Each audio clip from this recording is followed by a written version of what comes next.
आज 2 अप्रैल है। सोचिए 2018 में 2 अप्रैल के दिन बहुजन समाज के लोग सड़कों पर उतरे थे, खासकर आदिवासी और दलित समाज के लोग, क्योंकि SC/ST एक्ट बचाना था।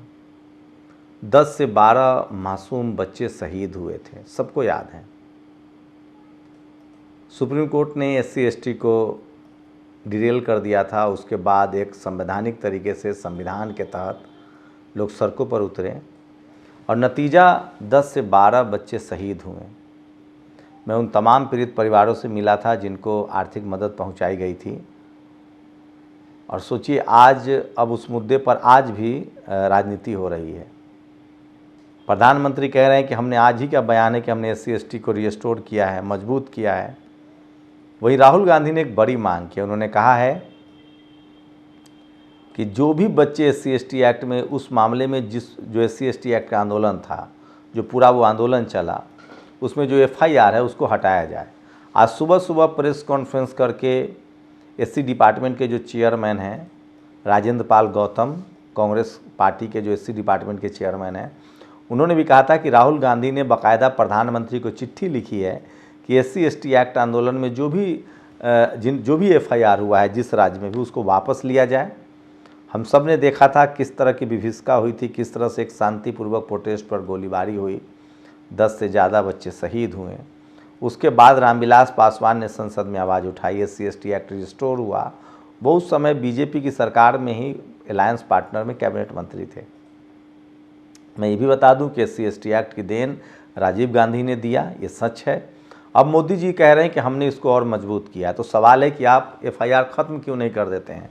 वो एक संवैधानिक आंदोलन था, सड़कों पर लोग संविधान के तहत मिले अधिकार के तहत उतरे थे। उसके बाद जातिवादी सोच के लोगों ने उनको गोलियां मारी, उन पर FIR दर्ज हुआ। मध्य प्रदेश में इस तरह की घटनाएं सामने आई। सबसे ज़्यादा मध्य प्रदेश में हिंसा हुई थी, गोली चली थी, कई जगह से लोग मारे गए थे। तो आज प्रधानमंत्री ने कहा कि हमने SC/ST एक्ट को बहुत मजबूत किया है। राहुल गांधी ने बड़ी मांग की। उन्होंने कहा है कि जितने भी FIR हैं वो सब खत्म किया जाए। उन्होंने प्रधानमंत्री को चिट्ठी लिखी है। साथ ही उन्होंने कांग्रेस शासित राज्यों में कहा है कि ये केस जो है वो उसको विड्रॉ किया जाए, ख़त्म किया जाए। वहीं राजेंद्र पाल गौतम ने भी ये बड़ी खबर पर संज्ञान लिया है और उन्होंने भी बयान दिया है। सबसे बड़ा सवाल चंद्रशेखर आज़ाद ने भी आज उन्होंने एक बड़ी लाइव सोशल मीडिया पर आकर उन्होंने अपनी बात कही है। और आज शहादत के दिन SC/ST एक्ट के शहादत जो जिन लोगों ने दिया है उनको नमन किया है। तो कहीं आप भूल तो नहीं गए, SC/ST एक्ट बहुत ज़रूरी है। इस देश में जातिवाद एक सच्चाई है और जाति के नाम पर जो भी हिंसा होती है उसमें सबसे ज़्यादा पीड़ित शेड्यूल कास्ट के लोग हैं, फिर शेड्यूल ट्राइब के लोग हैं, उसके बाद पिछड़ी जाति के भी लोग हैं।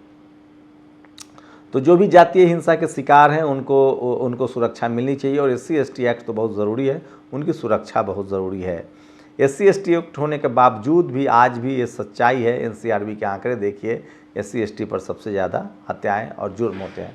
तो चंद्रशेखर आज़ाद ने भी केस ख़त्म करने की मांग की है, राजेंद्र पाल गौतम ने भी मांग की है, राहुल गांधी ने भी मांग की है, प्रधानमंत्री भी कह रहे हैं कि ये ख़त्म होना चाहिए। तो सवाल है कि ये क्यों नहीं ख़त्म हो रहा है केस सारा? वही सोचिए UP में रिंकू सिंह राही, ये IAS हैं, इन्होंने अब बाकायदा टेक्निकल इस्तीफ़ा दे दिया है।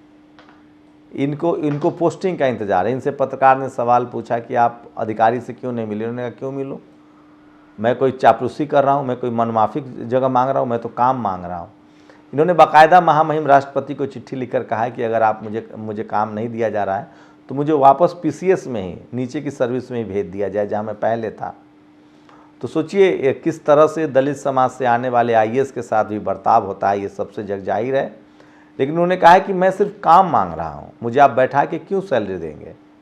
इस तरह की ईमानदारी। उनको साथ गोली भी लगी थी, वो विसिल ब्लोअर अधिकारी रहे हैं, लगातार भ्रष्टाचार के खिलाफ वो आवाज़ उठा रहे हैं। सबसे बड़ी खबर है।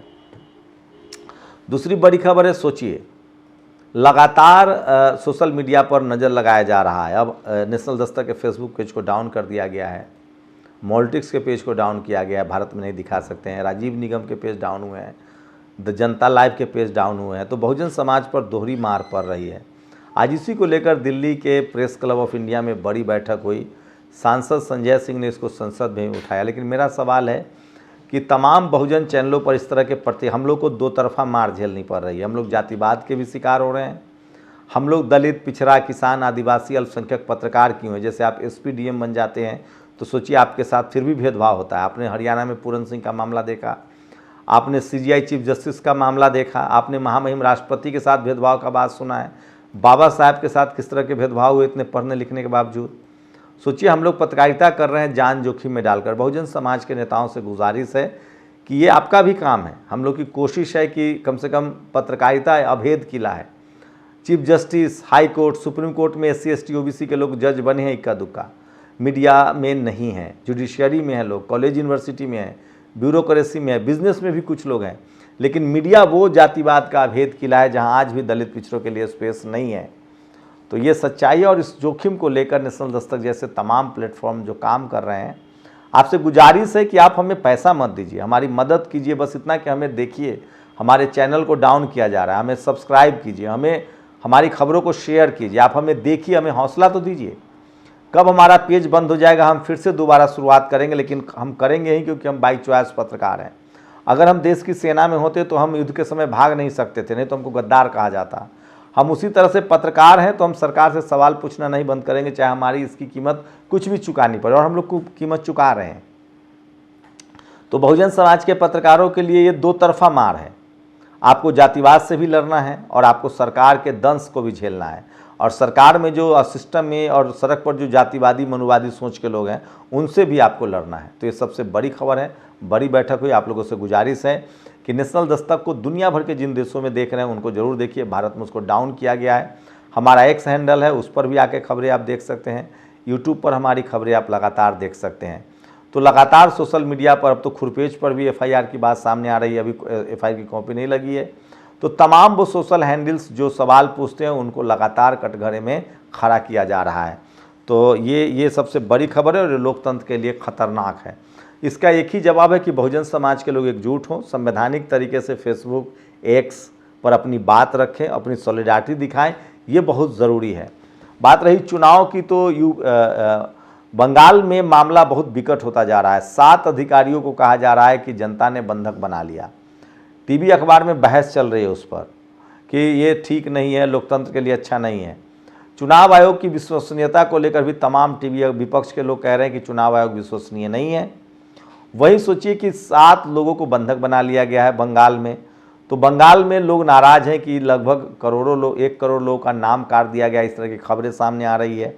ममता बनर्जी लगातार इसको मुद्दा बना रही है, चुनाव लड़ रही हैं। तो चुनाव है, पॉलिटिक्स है, तो बात होगी। आज राहुल गांधी ने असम में भी प्रचार शुरू किया, केरल में प्रचार हो रहा है। तो कई, स्टालिन पर सबसे ज़्यादा नजर आएगी। हम लोग कोशिश करेंगे आपको कल से कम एक बुलेटिन आपको तमिलनाडु के चुनाव पर दें। पेरियार की धरती है और वहाँ तमिलनाडु में पेरियार के जो आइडियोलॉजी वाले हैं DMK, वो चुनाव लड़ रही है। कांग्रेस गठबंधन में है, BJP वहाँ चुनाव लड़ रही है।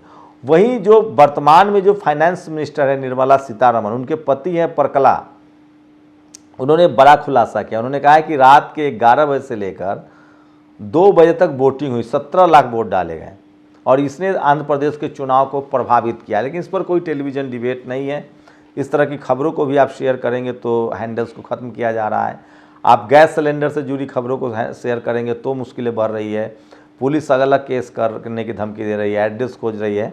तो भारत में लगभग पत्रकारिता सबसे मुश्किल और जोखिम भरा काम है। ये बड़ा सवाल है। लेकिन सवाल है कि इस देश की बहुसंख्यक आबादी के अधिकार की बात लोग कैसे पहुंचाएंगे। आरक्षण की चोरी होती है, वो बात कैसे पहुंचाई जाएगी, ये बड़ा सवाल है। हम लोग सरकार के दुश्मन नहीं हैं, हम सरकार के आँख कान हैं। हम सरकार को बस ये बताना चाहते हैं कि कहाँ गड़बड़ियाँ हो रही है। ये बात आपको समझनी चाहिए। मैं फिर कह रहा हूँ, समस्याओं का निदान होना चाहिए। समस्याओं को आप छोड़ते जाएंगे तो स्थिति खराब होगी। आज की सबसे बड़ी लेकिन खबर है SC ST एक्ट को लेकर जो शहादत हुई थी, आज पूरा देश उसको याद कर रहा है। राहुल गांधी ने भी अब बयान दिया है कि सारे FIR जो उन छात्र बच्चों पर किए गए थे वो सब वापस लिए जाएं। राजेंद्र पाल गौतम ने बयान दिया है। चंद्रशेखर आज़ाद लाइव आकर बोले हैं, जो ASP के नेता हैं, सांसद हैं, युवा नेता हैं। संसद में सबसे ज़्यादा बहुजन समाज के हक अधिकार की बात लोकसभा में वही करते हैं, क्योंकि वहाँ BSP के कोई सांसद हैं नहीं। राज्यसभा में BSP के इकलौते सांसद हैं रामजी गौतम, वो भी समाज के मुद्दे को उठाते रहते हैं, स्कॉलरशिप की बात उठाते रहते हैं। लेकिन संसद में अब कमी है। मुझे लगता है बहुजन समाज को लालू प्रसाद यादव, मुलायम सिंह यादव, रामविलास पासवान, शरद यादव जैसे लोगों की कमी अब संसद में कोई नहीं है, सिर्फ एक चंद्रशेखर आज़ाद ही संसद में बचे हैं। आज धर्मेंद्र यादव ने भी लगातार यूजीसी को लेकर बोला है, जाति जनगणना को लेकर बोला है। तो बहुजन समाज को और तेज तरार युवाओं को संसद में भेजना होगा, जो जान जोखिम में डालकर भी आपके संवैधानिक अधिकारों की रक्षा करने के लिए खड़ा हो। आप लोग अपनी राय जरूर दीजिए। बहुत बहुत शुक्रिया। नेशनल दस्तक की आपसे गुजारिश है कि अगर इसको बचाना चाहते हैं तो नेशनल दस्तक को सब्सक्राइब करने के लिए रेड कलर के सब्सक्राइब बटन को दबाएं, फिर बेल आइकन की घंटी दबाएं। नेशनल दस्तक को बचाने के लिए बहुत जरूरी है कि हर खबर को शेयर करें, लाइक करें, कमेंट जरूर करें।